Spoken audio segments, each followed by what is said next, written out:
बाबा का घर कितना भी बड़ा बनाओ छोटा ही पड़ जाएगा, है ना। लेकिन फिर भी 3 पैर पृथ्वी तो मिलती है बैठने की।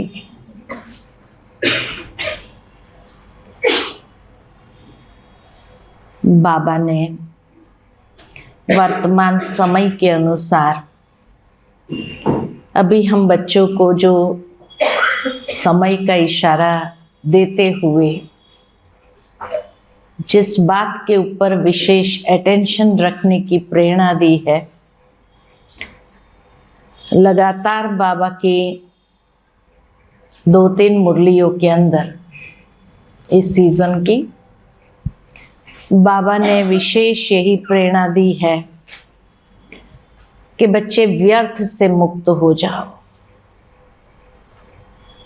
क्योंकि व्यर्थ ऐसे मनुष्य को भीतर ही भीतर खत्म करता है, जिस कारण जो स्थिति बनाना चाहते हैं वो स्थिति हमारी बन नहीं पाती है। मनुष्य या कोई भी ब्राह्मण पुरुषार्थ करता है, लेकिन पुरुषार्थ करने के बाद फिर ये शिकायत भी बनी रहती है कि क्या करें, व्यर्थ बहुत चलता है। बाबा ने यहाँ तक कहा है कि ये तो अच्छी बात है कि बच्चों के मन के अंदर नेगेटिव संकल्प नहीं चलते हैं, उससे तो धीरे धीरे काफी हद तक मुक्त हो गए हैं। लेकिन फिर भी व्यर्थ जो चलता है वो व्यर्थ के कारण ही कभी कभी दिल शिकस्त भी हो जाते हैं, उदासी भी जीवन के अंदर आती है। और इसीलिए जो अवस्था हम अपनी अनुभव करना चाहते हैं वो अवस्था का अनुभव नहीं कर पाते हैं। प्रतिदिन बाबा हम बच्चों को याद का चार्ट बढ़ाने के लिए इशारा देते रहते हैं। मैं नहीं समझती हूं कि कोई भी साकार मुरली ऐसी बाबा की होगी जिसमें बाबा ने याद के ऊपर न कहा हो। और इसीलिए जब बाबा हम बच्चों को बार बार याद के चार्ट को बढ़ाने के लिए कहते हैं, तो कभी कभी मन के अंदर ये भी बात आती है कि याद का चार्ट कैसे बढ़ाया जाए।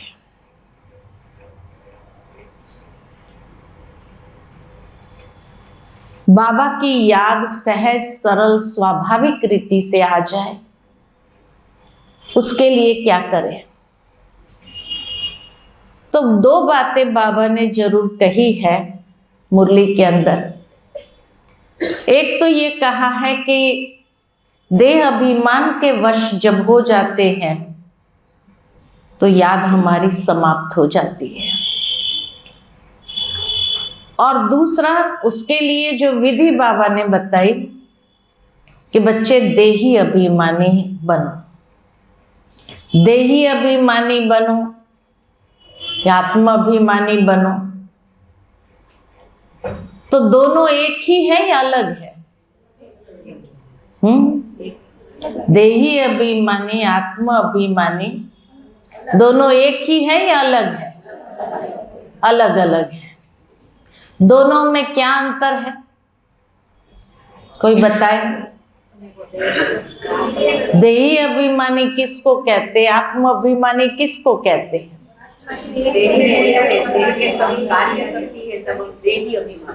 देह में रहते देह से जब कार्य करवाते हैं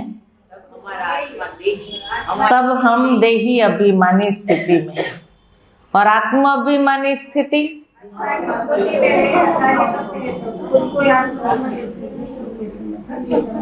आत्मा समझ करके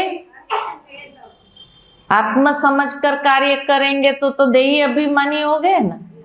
ये मेरे को देह से कार्य करेंगे, मतलब बराबर आराम से करा रहा है, ऐसा समझ कर करेंगे तो देही होगी। हाँ। और आत्मा की स्फूर्ति में रहकर कार्य करेंगे, मतलब बिंदु बात बिंदु में धावा भी तो तीनों बिंदु को सामने रख कर कार्य करेंगे तो आत्मा होगी। अच्छा, और कोई? आत्माभिमानी माना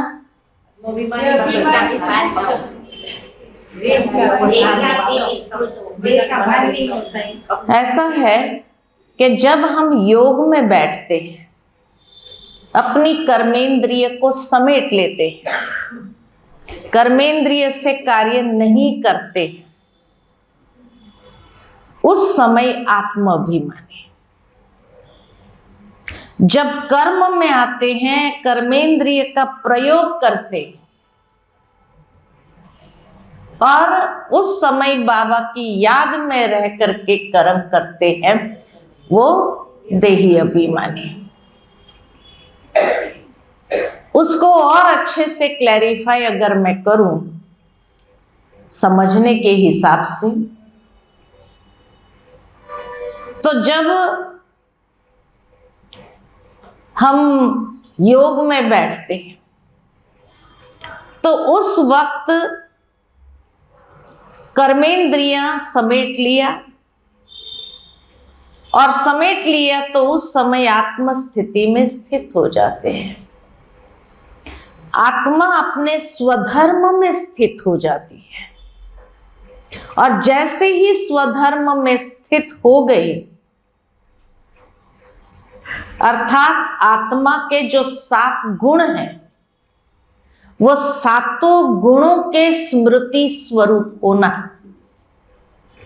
शांति, प्रेम, आनंद, शक्ति, ज्ञान, पवित्रता, ये 7 गुणों के स्मृति स्वरूप, उसकी स्मृति में स्वरूप होकर के जब हम स्थित हो जाते हैं, और उस स्वरूप में स्थित होने से ही धीरे धीरे हमारा बुद्धि योग बाबा के साथ ही जुटता है,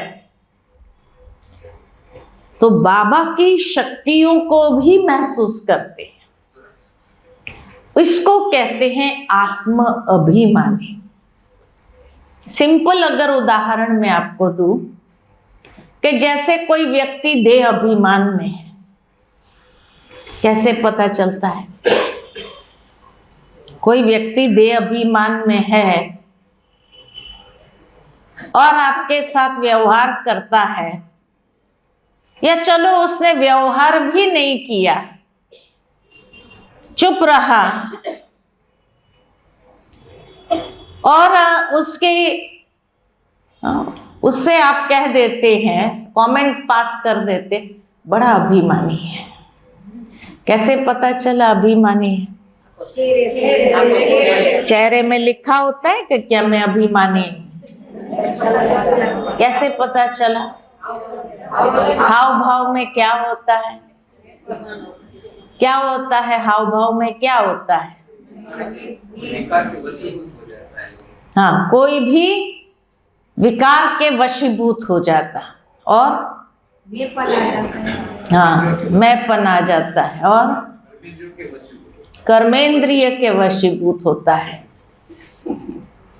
कर्मेंद्रिय से भी ज्यादा कोई न कोई विकारों के वशीभूत वाइब्रेशन जब उससे निकलते हैं, क्योंकि जब कोई ना कोई विकार के वशीभूत होता है तो उसका नैन चैन हाव भाव सब कुछ वो वही वाइब्रेशन निकालता है ना। देह अभिमान वाले व्यक्ति में कभी ईर्ष्या के वाइब्रेशन निकलता है, द्वेष के वाइब्रेशन, क्रोध के वाइब्रेशन, कोई ना कोई, या जैसे कहा मैंपन की भाषा में आ जाता है। तो उस वाइब्रेशन के कारण आपने ये कहा कि ये अभिमानी है, दूसरों की बुराई कर रहा है, खुद की महिमा कर रहा है, तो क्या कहते हैं, वो इतना अभिमान है उसको, दूसरों को तो तुच्छ समझता है, दूसरा तो कुछ है ही नहीं। तो ईर्ष्या है ना, तो ईर्ष्या के जो वाइब्रेशन निकला, क्रोध के जो वाइब्रेशन निकला, गुस्सा करता रहता है, तो यही कहते हैं इसके अंदर बड़ा अभिमान है।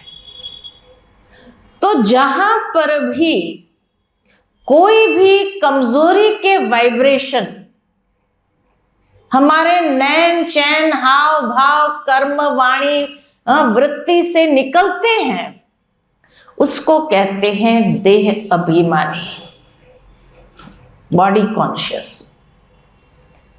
तो आत्म अभिमानी मतलब कि आत्मा के सातों गुणों का स्मृति स्वरूप होना, और ये स्मृति स्वरूप होते हैं तो सहजता से वो वाइब्रेशन निकलता है चारों ओर।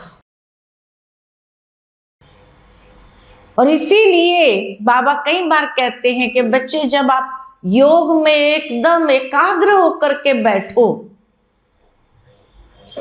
आत्म अभिमानी स्थिति में बैठो, यानी आत्मा के सातों गुणों के स्मृति स्वरूप होकर के बैठो, तो उस समय वहां सन्नाटा हो जाएगा। सन्नाटा, क्योंकि आप स्वरूप में है, संकल्प नहीं चला रहे, तो सन्नाटा हो जाता है। जैसे बाबा कई बार नहीं कहते, पहले के जमाने के ऋषि मुनि ऐसे थे, जब वो ध्यान में बैठते थे तो उनका वो वाइब्रेशन दूर दूर तक फैलता था, दूर दूर तक जाता था। तो इसी तरह जब हम आत्मा अभिमानी स्थिति में बैठते हैं तो हमारे वाइब्रेशन दूर दूर तक जाता है, और दूर बैठी कोई अशांत आत्मा है, उसको भी जैसे लगता है कि कहीं से शीतलता आ रही है। और उस समय अगर बाबा की याद भी समाई है उसमें, बाबा से जैसे वो शक्ति ले रहे हैं, तो वो और भी दूर तक महसूस कराती है। इसको कहते हैं आत्म अभिमानी स्थिति। लेकिन देही अभिमानी स्थिति किसको कहते हैं? तो जैसे कहा देह अभिमान, माना हर कर्म में, बोलचाल, वृत्ति, दृष्टि के अंदर कोई ना कोई कमजोरी या विकार के वाइब्रेशन होते हैं।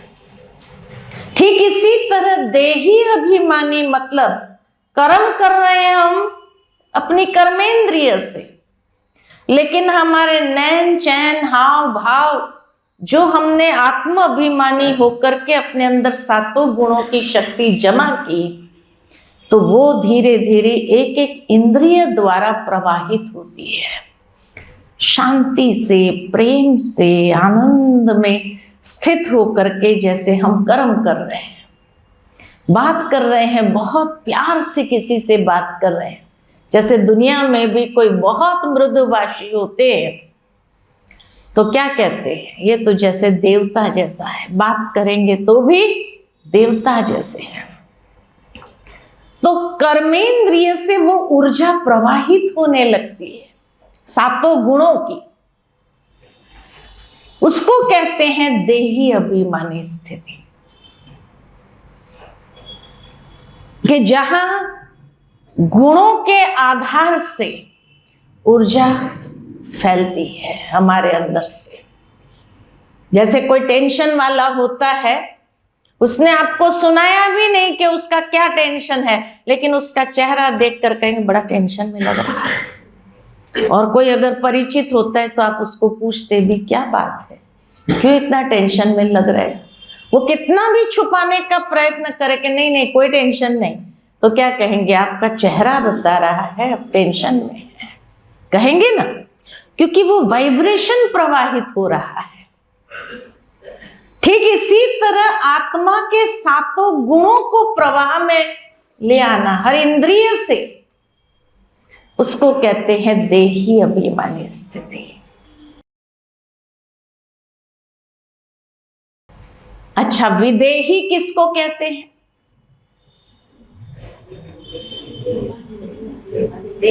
हाँ, विदेही किसको कहते हैं? देखो, ये अलग अलग अवस्था है। देह अभिमान, आत्म अभिमानी, देही अभिमानी। अब विदेही माना देह से परे, देह से परे हो जाए, परमधाम में चले जाए।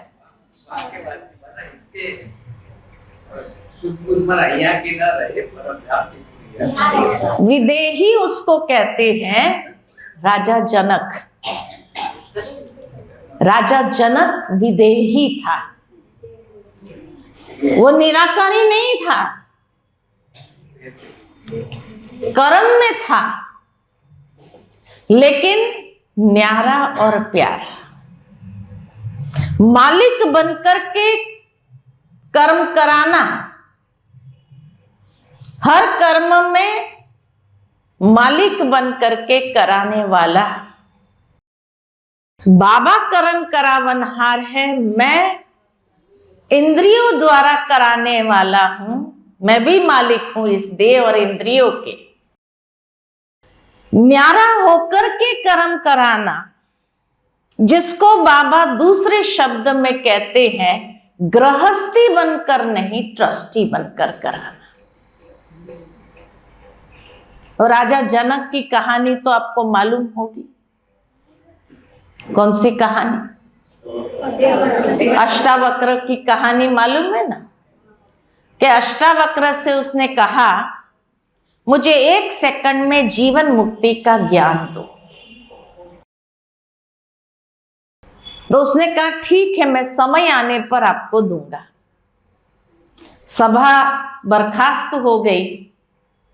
राजा ने सोचा कि मैं थोड़ा घूम के आता, भ्रमण करके आता। उसने अपना घोड़ा मंगाया भ्रमण करने जाने के लिए। एक पैर घोड़े पर, उसका पांव रखने का होता है, इसके ऊपर रखा, दूसरा पैर जमीन पर था कि दूर से अष्टावक्र ने कहा ठहरो राजन, इस वक्त कहाँ हो? उसने देखा जमीन पर होते हुए जमीन पर नहीं हूं, क्योंकि एक पैर उठा लिया है। घोड़े पर होते हुए घोड़े पर भी नहीं हूं। कहा यही है जीवन मुक्ति का ज्ञान। 1 सेकंड में चाहिए था, तो 1 सेकंड में यही है जीवन मुक्ति का ज्ञान।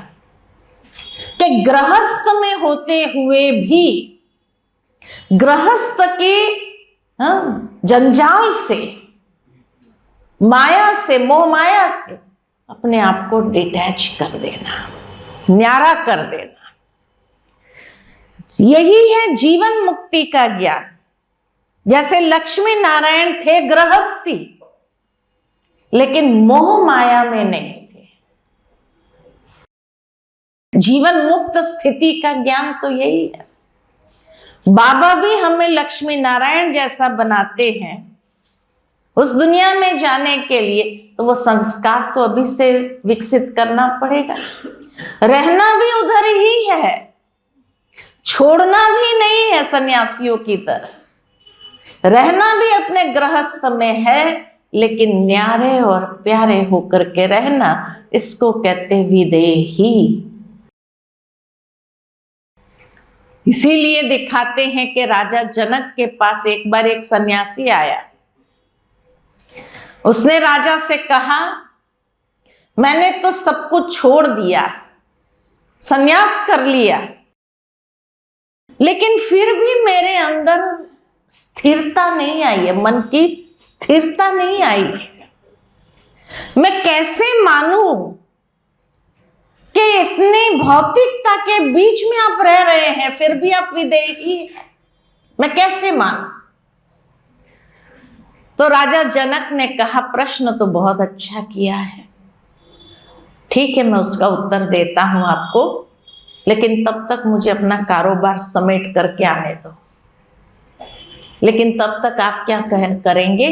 तो आप एक काम करो, मेरा महल देख के आओ। बहुत सुंदर कारीगरी है, देख करके आओ। फिर उसको कहा कि एक बात याद रखो, जो कारीगरी जिस एरिया में हो रही है वहां अभी तक लाइट का कनेक्शन नहीं है, अंधेरा होगा, कैसे देखेंगे आप? तो एक काम करो, ये दिया लेकर के जाओ, उस दिए की रोशनी में आपको दिखाई देगा। कहा ठीक है। फिर कहा एक बात और ध्यान रखना, अभी तक खिड़की दरवाजे लगे नहीं है और वही हवा की दिशा है, अगर दिया बुझ गया तो फिर आप कुछ देख नहीं पाएंगे, ध्यान रखना दिया बुझे नहीं। ठीक है, वो तो ध्यान रखूंगा। वो गया महल का अवलोकन करने, बहुत सुंदर कारीगरी देखी। जब देख करके आया तब तक राजा भी अपने कारोबार से फ्री हो गए। तो राजा ने उसको पूछा महल देखा? कहाँ देखा। कहा कैसा लगा? कहा बहुत सुंदर कारीगरी है। तब राजा ने पूछा ध्यान कहाँ था? तो कहा ध्यान तो दिए पर था, दिया बुझ नहीं जाना चाहिए। तो कहा जो आपने प्रश्न किया कि इतने वैभव के बीच में रहते हुए मैं विदेही कैसे? विदेही इसलिए हूं कि मेरा ध्यान भी आत्मा पर रहता है, कि आत्मा का दिया बुझ नहीं जाना चाहिए। ये है विदेही बनने का ज्ञान। रहना उसी गृहस्थ में है, छोड़ना भी नहीं है, निभाना भी है, लेकिन निभाने के बावजूद भी हमारा ध्यान कहाँ रहना चाहिए? आत्मा पर। क्या आत्मा के ऊपर कोई ऐसा मेरे से कर्म न हो जाए इंद्रियों के द्वारा जो आत्मा के दिए को टेम्पररी भी बुझा दे, उसको कहते हैं विदेही। कि हर वक्त आत्मा की स्मृति में रह करके कर्म कराने वाली मैं मालिक हूं, है ना, उसको कहते हैं विदेही। तो ये चारों अवस्था समझ में आई, देह अभिमान, आत्म अभिमान, देही अभिमानी और विदेही। विदेही का मतलब ये नहीं कि देह से ही न्यारे हो जाना। कई बार ये मिसअंडरस्टैंडिंग होती है कईयों की। विदेही इसीलिए राजा जनक को बताया कि सारे सुख सुविधा के साधनों के बीच में रहते हुए मेरा कुछ नहीं, ये भाव अंदर में हो, सब कुछ बाबा का है। कोई अगर कहता भी है आपकी गाड़ी बहुत अच्छी है, आपका ये बहुत अच्छा है, आपका वो बहुत अच्छा है, तो क्या कहते हैं? बाबा का है, मेरा है ये नहीं कहते। क्या कहते हैं? बाबा का है। तो जब बाबा का कहते हैं तो हर वक्त कौन याद आता है? बाबा याद आता है और स्वयं डिटैच हो जाते हैं। इसको कहते विदेही। मैं और मेरेपन से डिटैच होना,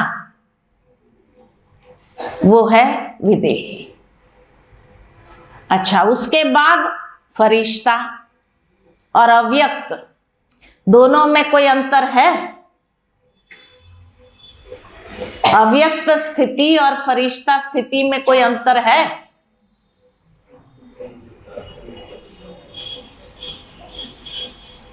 अंतर तो जरूर होगा। दो शब्द है तो अंतर भी जरूर होगा। तो आज तक अगर हम देखें प्रैक्टिकली, जब ब्रह्मा बाबा थे, दीदी के द्वारा तो कई बाबा के साथ की कथाएं आपने सुनी होगी, कहानियां सुनी होगी। तो ब्रह्मा बाबा जब थे तो उस समय शिव बाबा ब्रह्मा बाबा में आते थे, साकार में आते थे, और साकार में आकर के साकार की पालना दी बाबा ने। 33 साल तक 36 से लेकर के 69 तक, 33 साल तक साकार में साकार की पालना मिली। 69 में जब बाबा अव्यक्त हुए, अव्यक्त, ये व्यक्त शरीर छोड़ दिया, उसके बाद साकार में गुलजार दादी के तन में बाप दादा आए, तो साकार में अव्यक्त पालना पहली थी, साकार में साकार पालना 33 साल तक, है ना। जहां बाप दादा दोनों इकट्ठे एक शरीर में रह करके हर कर्म करते देखा कि बाबा कैसे हर कर्म बच्चों के साथ करते थे, फिर भी कहीं पर भी देह अभिमान बाबा को नहीं आता था कि भाई मैंने यज्ञ स्थापन किया या मेरे द्वारा बाबा ने करा। नहीं, विदेही स्थिति में बाबा भी रहे। तो साकार में साकार पालना 33 साल चली। फिर जब गुलजार दादी में आए बाप दादा, तो साकार में अव्यक्त पालना चली 49 इयर्स, 49 साल अव्यक्त पालना मिली। साकार में दृष्टि देता था बाबा, मुरली चलाता था, प्यार देता था बच्चों को, समझ देता था, हर बात के लिए तैयार करता था। तो साकार में अव्यक्त पालना। अब गुलजार दादी ने भी जब शरीर छोड़ा तो अव्यक्त हो गए। अब बाबा ने कहा तीसरा रथ तो लेना नहीं है, 2 ही रथ है। तो बाबा तो यही चाहता है कि बच्चे अब मिलन मनाए अव्यक्त स्वरूप में। तो अब जो है अव्यक्त में अव्यक्त पालना, अव्यक्त में अभी व्यक्त स्वरूप नहीं है, अव्यक्त, अभी व्यक्ति नहीं है। तो अव्यक्त, व्यक्त माना व्यक्ति, हाँ, व्यक्ति से व्यक्त से व्यक्ति शब्द आता है। तो अब व्यक्त नहीं रहा, क्योंकि बाबा ने समझा कि अगर मैं आता रहूं तो बच्चों का आदत पड़ जाएंगे, वो अव्यक्त बनेंगे ही नहीं, संपूर्णता तक आएंगे ही नहीं, क्योंकि हिर गए ना। तो अब बाबा चाहता है अव्यक्त में अव्यक्त पालना लो। तो अपनी स्थिति को ऐसी बनाए अव्यक्त, यानी यह देह के भान से परे, अपने सूक्ष्म देह में अपने आप को देखना।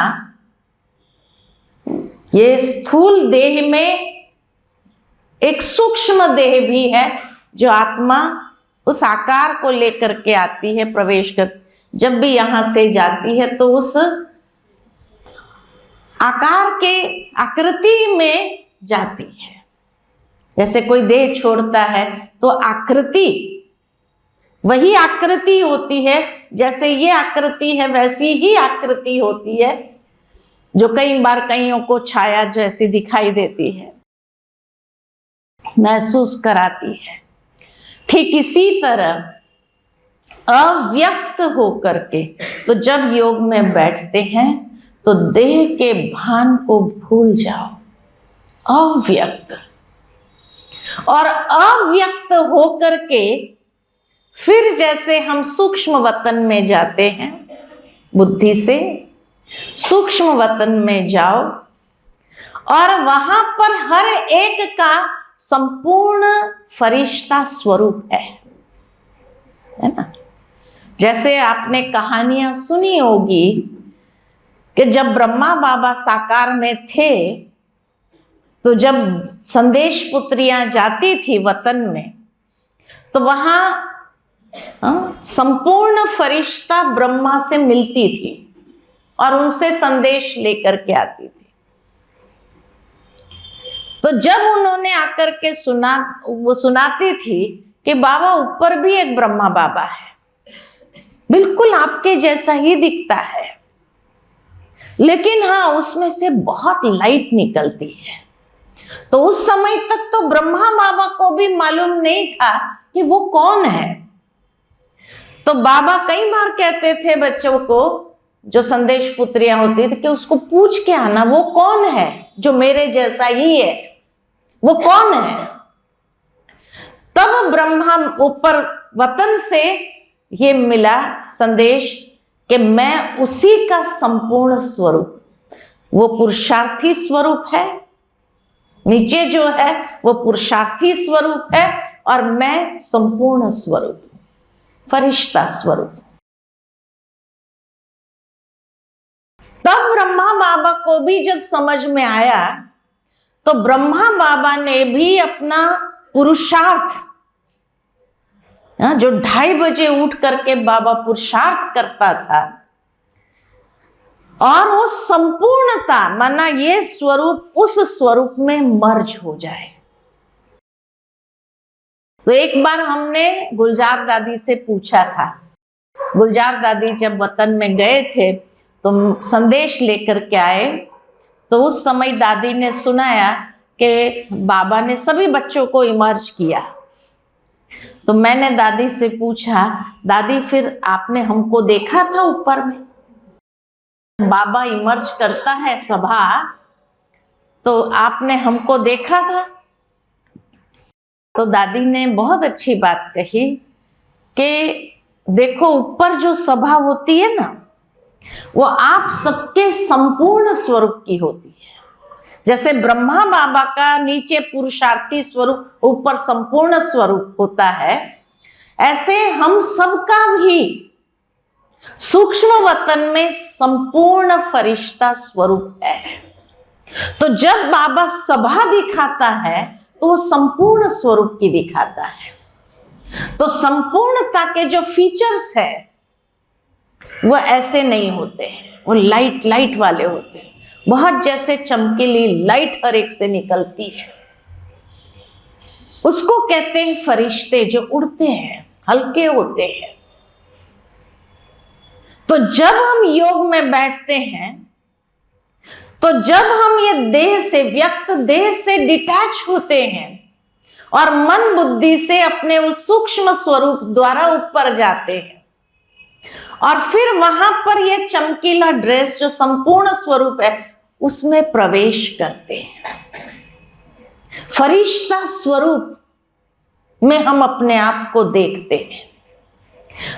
और फिर ब्रह्मा बाबा जो अपने संपूर्ण फरिश्ते स्वरूप में है, या शिव बाबा भी उसमें संपूर्ण ब्रह्मा बाबा में है, तो बाप दादा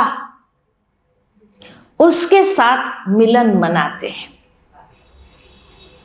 तो जो सूक्ष्म वतन में मिलन होता है संपूर्ण फरिश्ता स्वरूप से, वो बहुत हल्का बनाने वाला है एकदम। उसमें आप बिंदी रूप में नहीं देखते, उसमें फरिश्ते रूप में, जैसे एंजल होती है, एंजल के रूप में, जैसे चमकीला एकदम वाइट ड्रेस, सफेद बादलों के बीच में एकदम फरिश्ता स्वरूप है, उस रूप में अपने आप को देखते हैं। तो उसको कहते हैं संपूर्ण फरिश्ता स्वरूप। अव्यक्त होकर के योग में बैठते हैं, ये व्यक्त देह से न्यारे होते हैं, डिटैच होते हैं, मन बुद्धि के साथ जाकर के उस फरिश्ते स्वरूप में प्रवेश करके फिर बाबा के साथ वार्तालाप करते हैं, या जिस संबंध में आप अनुभव करना चाहो बाबा के साथ का, उस संबंध में अनुभव कर सकते हो। कभी माता पिता के रूप में, कभी सतगुरु के रूप में, बाबा के वरदानों का हाथ आपके सिर पर अनुभव करो, है ना। ऐसा महसूस होगा जैसे बाबा आपको दृष्टि दे रहा है, बाबा आप में शक्ति भर रहा है, बाबा की भ्रुकुटी से वो लाइट निकल रही और वो लाइट अपने में आ रही है, या बाबा अपना वरदानी हाथ मेरे सिर पे रख रहा है।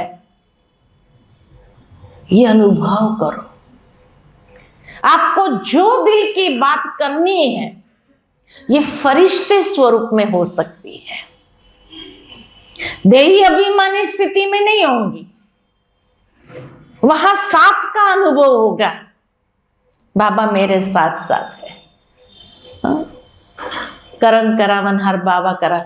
लेकिन फरिश्ता स्वरूप जो है, वहां आप हर दिल की बात बाबा से कर सकते। जितनी देर वतन में रहना चाहे रह सकते हैं, और उस समय ऐसा लगेगा जैसे बाबा आपको इतनी शक्ति भर करके भरपूर कर रहा है। आपके बाबा के पास फुल टाइम है आपकी हर मन की बात सुनने के लिए, जिसके लिए कहा कि एक एक गोपी के साथ एक एक कृष्ण है। महारास जो करना होता है, वहां हर एक अपना अपना बाबा के साथ बातें करना, बाबा के साथ अनुभव करना, घूमना, जैसे कि एकदम फ्रेश होकर के बाबा के साथ का अनुभव करते हैं। ये है संपूर्ण फरिश्ता स्वरूप, जिसमें छोटी छोटी बातें नहीं होती बाबा के सामने। यह बाबा जहां ले जाता है, अनुभव होगा जैसे बाबा कभी घुमाने ले चला है ना, विश्व भ्रमण पर। जैसे नमः शाम का समय है तो बाबा कई बार पूछते हैं कि बच्चे भक्तों की आवाज सुनाई देती है? तो मंदिरों में ले जाएगा बाबा, भक्तों की आवाज पुकार सुनाता है। तो बाबा के साथ उस फरिश्ते स्वरूप में भ्रमण करना, जैसे कहते हैं ना, शाम के समय फरिश्ते क्या करते हैं? चक्कर लगाते हैं। तो बाबा के साथ ये नमः शाम का समय जो है, वो फरिश्ता बन करके चक्कर लगाने का होता है, या बाबा के साथ बैठ करके बाबा से शक्ति लेने का समय होता है। भरपूर करो कि जिससे हमारे अंदर जो कमी कमजोरी है, वो कोई ना कोई शक्ति के अभाव के कारण है। मान लो किसी को गुस्सा बहुत आता है, क्यों आता है? आज कल बाबा ने कहा ना, या सहन शक्ति की कमी है या शांति की शक्ति की कमी है। तो शक्ति का अभाव यही तो कमजोरी है।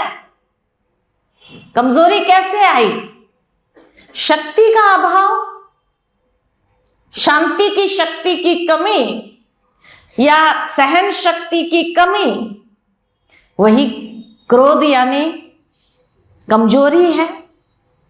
तो इसी तरह से जब हम फरिश्ते स्वरूप में होते हैं, तो बाबा के सामने अपने आप को सरेंडर कर दो, तो बाबा आपके अंदर वो शक्ति भरेगा और कमजोरी आपकी दूर होगी।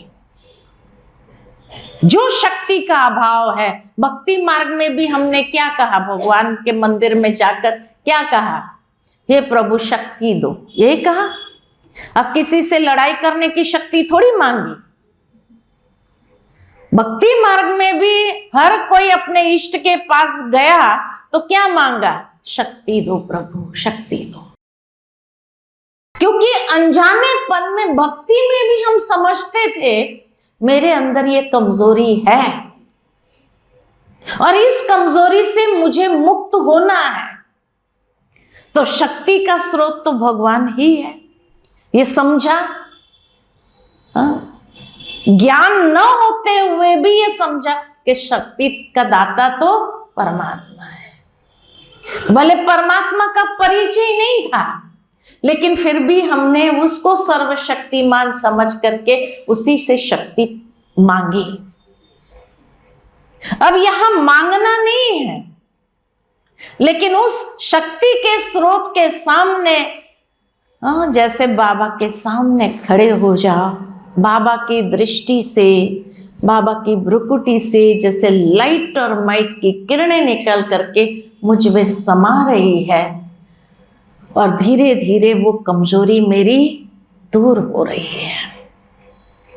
तो बाबा से ये लेने का अनुभव करो, मांगना नहीं है, भगवान को मालूम है।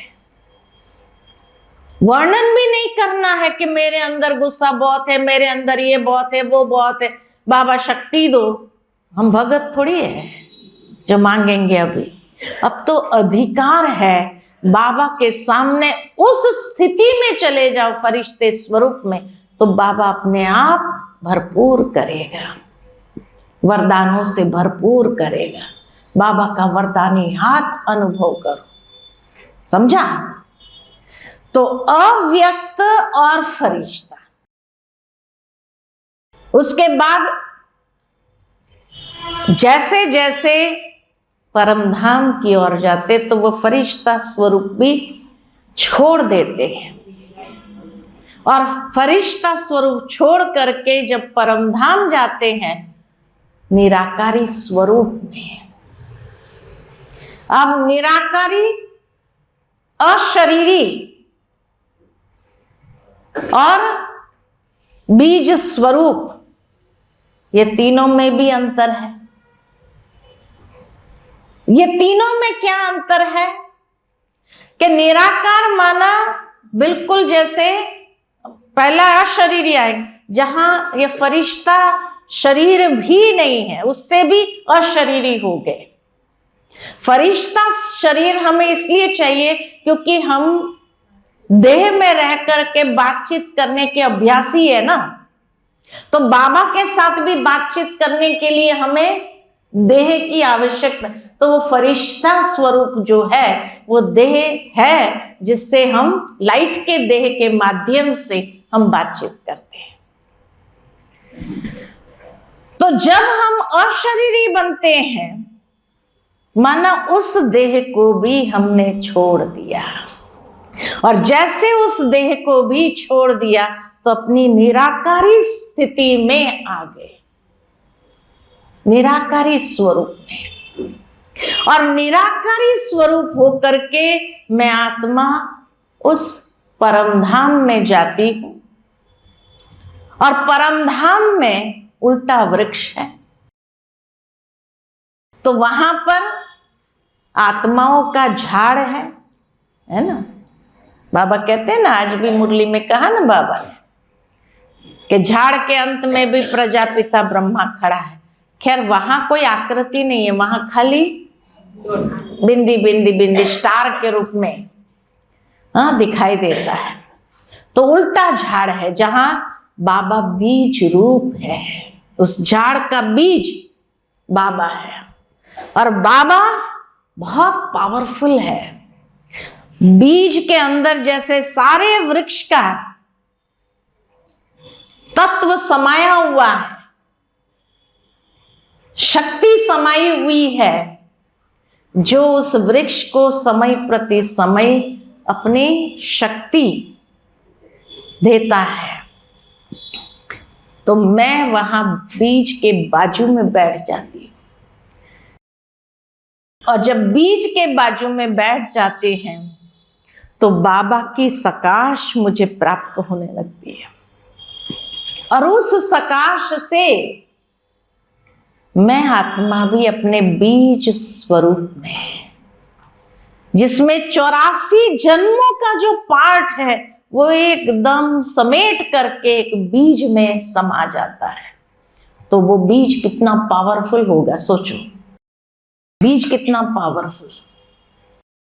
और उस बीज रूप बाबा से जब मुझे सकाश प्राप्त होती है,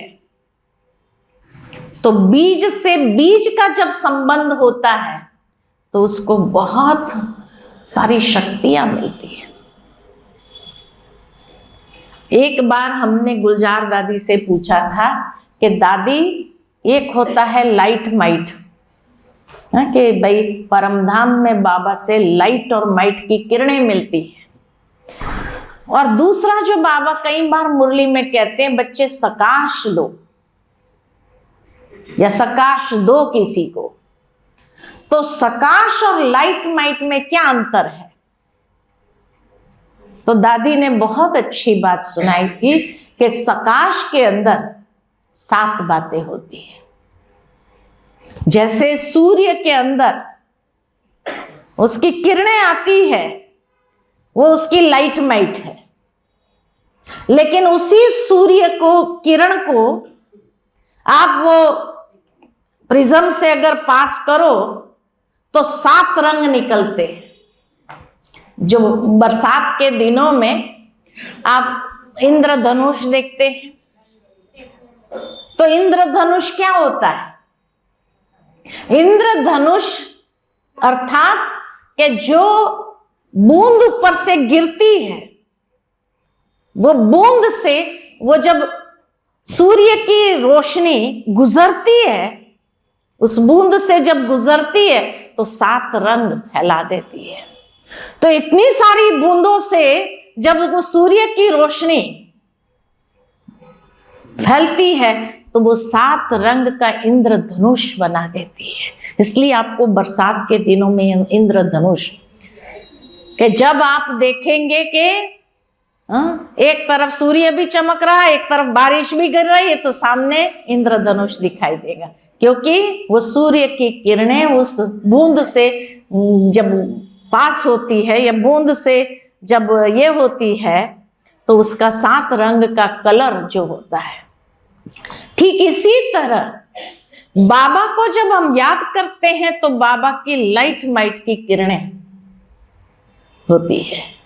लेकिन जब एकाग्रता पूर्ण अभ्यास होता है हमारा, इतना मन बुद्धि एकाग्र हो जाते हैं उस बीज स्वरूप में, तो बाबा की 7 रंग यानी 7 प्राप्तियां होती है, 7 चीजें उसमें प्राप्त होती है। 7 रंग की तरह क्या क्या मिलता है? पहले सर्व शक्तियां मिलती है, सर्व गुण मिलते हैं, सर्व प्राप्तियां मिलती है, सर्व वरदान मिलते हैं, सर्व खजाने मिलते हैं, सर्व संबंधों का सुख मिलता है और सर्व समर्थी प्राप्त हो जाती। ये 7 बातें उस सकाश में मिलती है। अच्छा, वो सकाश जब लेते हैं तो वो सकाश इतनी पावरफुल होती है, ये 7 चीजें जिसको एक साथ में मिले तो इसकी कितनी हाई पावर होती है। तो जब ये 7 चीजें प्राप्त हो तो आपका कोई भी कड़े से कड़ा संस्कार हो, उसको परिवर्तन करना चाहते हैं तो बाबा की ये सकाश जब मिलती है उससे आप उसको परिवर्तन कर सकते हैं। कोई भी स्वभाव आप परिवर्तन करना चाहते हैं, जिसको आप समझते हो कि ये स्वभाव मेरा ठीक नहीं है, ये मुझे नीचे उतारता रहता है, बार बार गिराता है, ये स्वभाव को मुझे चेंज करना है, ये संस्कार को मुझे बदलना है, तो बाबा की बीज स्वरूप में जाकर के वहां सकाश लो तो वो कड़े से कड़ा संस्कार भी परिवर्तन हो जाता है। दूसरा कि इस बीज स्वरूप की स्थिति इतनी शक्तिशाली होती है कि जब बीज और बीज जैसे नजदीक भी आ गए, बाबा बीज और मैं बीज एकदम कनेक्ट हो गए, तो वहां से ज्वाला स्वरूप ज्वाला प्रकट होती है कि जिस ज्वाला स्वरूप स्थिति से आपका वो स्वभाव संस्कार तो खत्म होता है, जल जाता है, जिसको बाबा कहते हैं संस्कारों को ऐसा परिवर्तन कर दो, ऐसी राख बन जाए कि वो उभरे भी नहीं दोबारा, है ना। लेकिन इतना एकाग्रतापूर्ण अभ्यास हो, और इसीलिए बाबा कहते हैं ये अनुभव करने के लिए बहुत समय का अभ्यास चाहिए, बहुत काल का अभ्यास चाहिए। बहुत काल माना साल की बात नहीं है, जो 1 साल से आया है तो उसके पास इतना थोड़ी समय था जो इतना अभ्यास कर सके। बहुत काल का अभ्यास का मतलब है कि हम कितना देर उस स्थिति में स्थित हो सकते हैं। 1 मिनट, 3 मिनट, 5 मिनट, ऐसे टाइम बढ़ाना होता है। कितनी देर उस बीज स्वरूप की स्थिति में मैं अपने मन को स्थित कर सकती हूँ, स्वरूप में स्थित हो सकती हूँ। यानी अपने अंतर चक्षु से स्वयं को उस स्वरूप में आप देखो। मैं बीज, मेरा बाबा बीज, और उस बीज रूप बाबा से मुझे जैसे पावरफुल प्रकाश मिल रही है, एकदम ज्वाला स्वरूप, कि बस मेरे पुराने जो कार्मिक अकाउंट है या पुराने जो स्वभाव, उसको मैं जला देती हूँ। बहुत पावर। लेकिन ये स्थिति ज्यादा देर नहीं रहती है। 1 मिनट, 3 मिनट भी अगर रहे, 5 मिनट अगर रहे तो बहुत अच्छी बात है। बहुत मुश्किल है ना? बहुत मुश्किल है, ज्यादा देर नहीं। क्योंकि बिंदी है ना, बाबा क्या कहते हैं, बिंदी खिसक जाती है, पारे की तरह है। पारा कैसे फिसलता है, ऐसे फिसल जाती है। लेकिन जिसने बार बार उसका अभ्यास किया हो, तो फिर उसमें स्थित होना 1 मिनट से धीरे धीरे 3 मिनट तक भी आ सकते, 5 मिनट तक भी आ सकते। लेकिन 3 मिनट भी अगर स्थिति में रहे तो कई जन्मों के पाप कर्म दग्ध होते हैं। निराकारी स्थिति में दग्ध नहीं होते, आत्माभिमानी स्थिति में पाप दग्ध नहीं होते, फरिश्ता स्टेज में पाप दग्ध नहीं होते। पाप कर्मों को दग्ध करना है तो जब ये बीज स्वरूप की स्थिति में आप स्थित हो, तो एक साथ में कई जन्मों के पाप को आप भस्म कर सकते हो। इसीलिए उसका अभ्यास बहुत जरूरी है। और 3 मिनट में अगर कोई पापों को भस्म कर दे तो वो कितनी ऊंची स्थिति में आ जाता है। लेकिन जैसे कहा, ये पारे की तरह है, अब स्थित हुए नहीं कि ऐसे फिसलती है। उस स्थिति से अभ्यास चाहिए उसका। जितना ज्यादा उसका अभ्यास करेंगे उतना आप खुद महसूस करेंगे जैसे कि हम एकदम हल्के हो गए, कई जन्मों का बोझ मेरा जैसे उतर गया हो, ये महसूस करेंगे। कई जन्मों का बोझ, क्योंकि ये ब्राह्मण जन्म जो है ना, ये पहला जन्म है कि अंतिम जन्म है?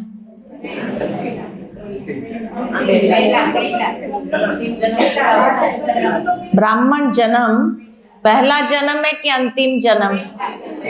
पहला जन्म है। ये पहला जन्म किसको मिलता है? जिसके 84 जन्मों का हिसाब किताब पूरा हुआ, उसको ब्राह्मण जन्म पहला जन्म मिला। सारा अकाउंट पूरा हुआ, उसके बाद हम ब्राह्मण बनते, पहले जन्म में आते हैं। फिर जो कई बार कई लोग कहते हैं कि फिर जो कर्मों का हिसाब किताब और ये जो आता है वो फिर क्या है? तो ब्राह्मण तो बन गए, पहले जन्म में आ गए, पुराना अकाउंट खत्म कर दिया, तब ये पहला जन्म हमको मिलता है। लेकिन अभी तक संस्कार पुराने हैं। ब्राह्मणों के संस्कार एडॉप्ट नहीं किया है, संस्कार पुराने ही चल रहे हैं, पहले जन्म में भी। तो उससे क्या होता है, एक का कई गुना बन भी जाता है, एक का कई गुना माइनस भी हो जाता है ना। अब पुराने संस्कारों से आप कार्य करेंगे। मानो कि किसी के अंदर झूठ बोलने के संस्कार है पुराने जन्म का। अब ब्राह्मण तो बन गए, पहले जन्म में तो आ गए, लेकिन वो झूठ बोलने का संस्कार गया नहीं। तो जो झूठ बोलते रहते हैं हर एक के साथ, वो कौन सा खाता बढ़ाएगा, पाप का या पुण्य का? उसका हिसाब भोगना पड़ता है। जो बाबा कहते हैं कर्म भोग, तो ये पहले जन्म में जो पुराने संस्कार के कारण हम जो कार्य करते हैं, हाँ, जो बाबा के बच्चे पहले जन्म में बने, तो पहले जन्म में आने के बाद नए संस्कार को लेकर के अगर चलेंगे तो उसका पदम गुना जमा होने लगता है। अब यहां क्या करते हैं हम, बाबा के ज्ञान के माध्यम से पदम गुना जमा भी करते हैं, लेकिन जो पुराने संस्कार हमारे व्यवहार में एक दूसरे के साथ आ जाते हैं, वो माइनस भी बहुत कर देते हैं, खाते को खाली भी कर देता है। अब वो जो हिसाब क्रिएट हुआ, तो उसका कर्म भोगना तो भोगनी पड़ेगी, नहीं भोगनी पड़ेगी। इसलिए बाबा कई बार कहते, बच्चे आपके चलन और चेहरे में रॉयल्टी लाओ, क्या बनने वाले हो। वो पुराने संस्कारों के साथ नहीं चलो, वो आपका खाता माइनस कर रहा है और आपका हिसाब किताब बढ़ा रहा है। अब वो हिसाब किताब तो परम धाम जाने से पहले चुकाना ही पड़ेगा कि नहीं पड़ेगा। अब जाने अनजाने पन में भी आप मार्केट जा रहे हैं, इधर जा रहे इधर, तो वहां अगर पुराना संस्कार कार्यान्वित हो गया तो क्या होगा, उसके साथ भी हिसाब तो बन गया कि नहीं। दुआएं लेने के बजाय बद्दुआ मिली, तो बद्दुआओं का जो हिसाब है वो चुकाना पड़ेगा कि नहीं चुकाना पड़ेगा। तो पहले जन्म में आ गए, ये खुशी की बात है कि पुराना हमारा सब कुछ खत्म हुआ। इसीलिए कई बार आपने बाबा की मुरली में सुना होगा कि जिसकी भक्ति पूरी हो गई वो ब्राह्मण बनता है। तो खाली भक्ति पूरी हुई है नहीं, सबके साथ का हिसाब जब पूरा होता है तब वो ब्राह्मण बनता है ना। जब हमारे 84 जन्मों का जो लेन देन था सब पूरा किया, तब जाकर के ब्राह्मण बने और ब्राह्मण बन गए। और ब्राह्मण बनने के बाद अगर बहुत अच्छे संस्कार जो बाबा ने मुरली में सिखाए वही धारण कर लिया और उसी से हम कर्म करने लगे सबके साथ हमारा यहाँ, तो पदम गुना जमा भी हो जाता है, तो जल्दी संपूर्ण बन जाते। लेकिन हम जल्दी संपूर्ण क्यों नहीं बन रहे हैं? क्योंकि पुराने संस्कार कार्य चल रहा है, वो समझ नहीं पा रहे हैं, ये सूक्ष्म गति है और पुराने संस्कारों से काम कर रहे हैं, तो वो परिवार में भी हिसाब किताब बढ़ाएगा। अब सेंटर पर आए, यहां पर भी वो पुराने संस्कार चलते रहेंगे, तो वह यहां पर भी हिसाब किताब सबके साथ बनाएगा कि नहीं बनाएगा। अब वो हिसाब किताब जो बनाए वो चुकतू करना पड़ेगा कि नहीं करना पड़ेगा, क्योंकि उस बीज को जलाया नहीं है। पुराने संस्कारों का बीज जला नहीं, या वो ट्रांसफर नहीं हुआ, वो परिवर्तन नहीं हुआ, वो कार्य कर रहे हैं, तो वो हिसाब किताब को बढ़ा रहा है। बाकी पिछला 84 जन्म का जो था वो खाता पूरा हुआ, तब अब ब्राह्मण बने आप। तो अब ये गति समझो कि अब मुझे जो ज्ञान के नए संस्कार बाबा दे रहे, उसी संस्कार को इमर्ज करना है। और पुराना संस्कार अगर भूल से भी आने लगे तो अटेंशन, उसको आने नहीं दो। मेरे को हिसाब किताब बढ़ाना नहीं है, हिसाब किताब बढ़ाना नहीं है। इसलिए बाबा कई बार कहते हैं, जब पुराना संस्कार काम करने लगे, अंतर्मुखी हो जाओ, अपने आप को कछुए की तरह अंदर समेट करके। बाबा कई बार क्या कहते हैं, मुख में मुलहरा डाल दो, बात ही नहीं करो। आपको अगर गुस्से का संस्कार है पुराना, बात ही नहीं करो, आप मुख में मुलहरा डाल दो, चुप रहो आप। भले कोई यही कहेगा ना, यही होगा इसलिए चुप है, देखो बात नहीं कर रहा, कोई बात नहीं, उससे कौन सा मुझे लगने वाला है। लेकिन कम से कम आप उसके साथ का आपका हिसाब बढ़ाएंगे तो नहीं। जो चुकतू हो गया तो फिर नया बढ़ाना क्यों है? बढ़ाना चाहिए? तो गलती तो कर रहे हैं, गलती तो हो रही है, इसलिए हमें पुरुषार्थ में मेहनत लगती है। बाबा ने जो कहा था कि कई बच्चे बाबा के साथ शिकायत करते हैं कि बाबा मैं योग में बैठकर मुझे नींद आती है। तो जब वो पुराने संस्कार का खाता, जो पुराने संस्कार से कर्म कर रहे हैं, वो खाता जब बढ़ जाता है, वो बोझ जब बढ़ जाता है, तो बोझ ये पलकों को भी झुकाता है। वो बोझ झुकाता है, वो योग लगने नहीं दे रहा है आपका। बाबा से वो योग लगने नहीं दे रहा है।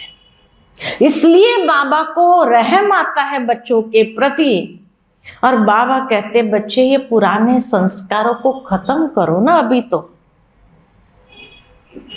लेकिन अभी तक भी हम सोचते हैं उसने ऐसा किया, अब वो तो अज्ञानी है ना, वो तो करेगा अपने पुराने संस्कार। हमें रहना तो पुरानी दुनिया में है, भले हमारे लिए संगम युग है, लेकिन वो पुरानी आत्माएं भी तो है ना।